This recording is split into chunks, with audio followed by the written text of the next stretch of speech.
Guys, this just doesn't make logical sense to me.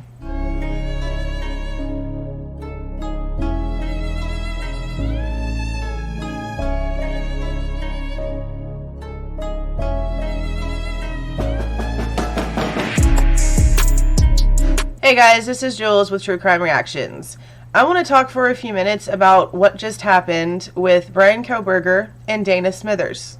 Now, as of yesterday, they have announced there is no connections, no ties whatsoever between Dana Smithers' death and Bryan Kohberger. But that's probably not going to be very well circulated as the story of his possible connection was, and we all know how mainstream media works.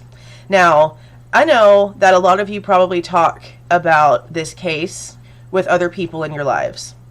But how many of those other people are on YouTube like you are? How many of those other people just get their information from News Nation, Idaho News, Fox News, Court TV? We have a lady that we've been friends with in the area for about 6 or 7 years, and she was over at the house last night. And I was discussing this case with her because sometimes she'll send me messages about what she heard on the news. And she doesn't really know a lot about my YouTube channel, so she doesn't really know that I talk so much about this case on here. But you should have seen her reaction when I was sitting there telling her all of the additional things that us here in the true crime community talk about when it comes to this case. How many things that the media is reporting that are completely false, have no actual evidence or stance to them that they're running with, and how nothing makes sense. Nothing actually physically, really actually logically connects Bryan Kohberger to the scene of the crime at King Road. It just doesn't. And then when I explained to her that the knife sheath DNA was excluded from the arrest warrant, and that how they're going to be filing a limine motion, said it right, in order to exclude it from evidence, that just blew her mind. I have probably never seen someone as flabbergasted as she was yesterday. And that should really be the response that everyone is giving here. There are so many people that are still in the comments just, he's guilty, he's guilty, he's guilty. And I'm like, for what? Can you give me something besides what News Nation is telling us? Something official from the documents. Give me something that the cops have laid out in black and white that tells me the reason why you think Bryan Kohberger is guilty. And no one can ever give me a straight answer. I'm going to start screenshotting them so I can prove that to you guys. No straight answers. It's all circumstantial. This is the most ridiculous case that I think I've ever witnessed.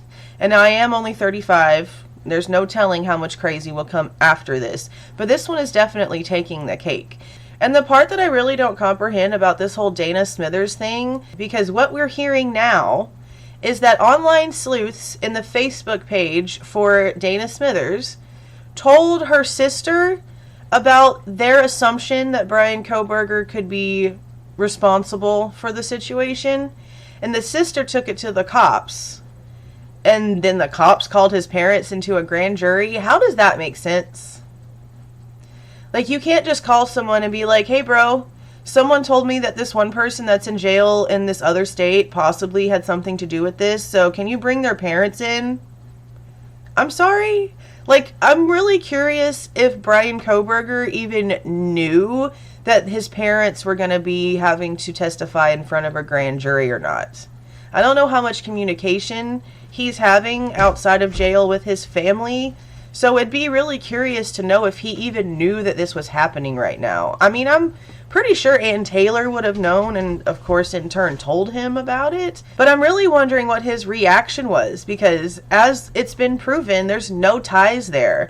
So I wonder if he was kind of like, are they serious? Are they for real right now? Or if he was actually panicking a little bit for some reason, because I mean, at that point, if you know you're innocent of something and you're already in jail and people are coming at you and being like, oh, we think you did this too, then it just really makes you feel, I'm sure, as if they're just trying to build up a bunch of circumstantial dog shit on top of you. You know what I mean? Like, I really am curious about his reaction to this entire thing.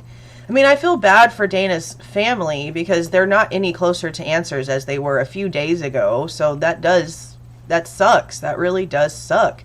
But I'm just still, how do you get from talking about the possibility on a Facebook page to a grand jury with no evidence? with no paper trail, no documentation.